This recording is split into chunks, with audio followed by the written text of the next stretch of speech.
Connection भी कटे गए। देखिए, ये कोई विषय नहीं है कि किसके बिजली का बिल काटा गया। सामान्य प्रक्रिया है हमारे यहाँ।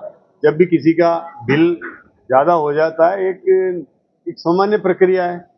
अब ये तो संभव है नहीं कि कोई वीआईपी है या कोई सांसद है या कोई विधायक है तो उसके बिजली का बिल अगर बकाया होने के बाद भी नहीं कटेगा। निश्चित रूप से सब समान है और एक बिजली जिसका हम उपभोग कर रहे हैं, ये हमारी जिम्मेदारी है कि बिजली का बिल हमें समय पर भुगतान करें।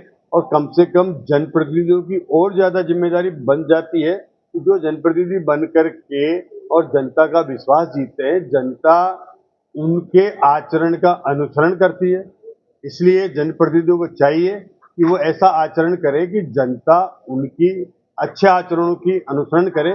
और इस तरह की बुरी आदतें किसी जनप्रतिनिधि में है तो उसको निश्चित रूप से इन चीज़ों पर लगाम लगनी चाहिए। हमारी सरकार निरंतर मैं कोई नागौर में कनेक्शन कटा ऐसा नहीं है। मैं अभी पूरे जिलों में होकर के आया हूँ।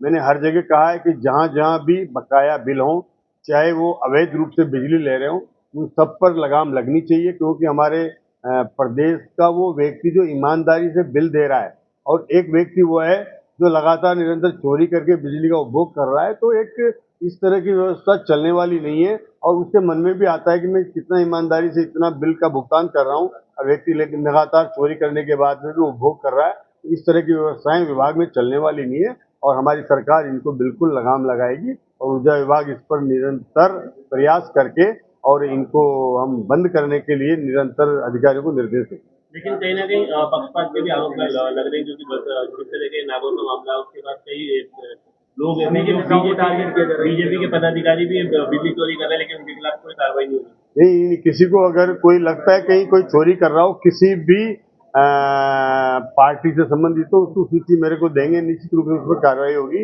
कोई भी भेदभाव नहीं होगा।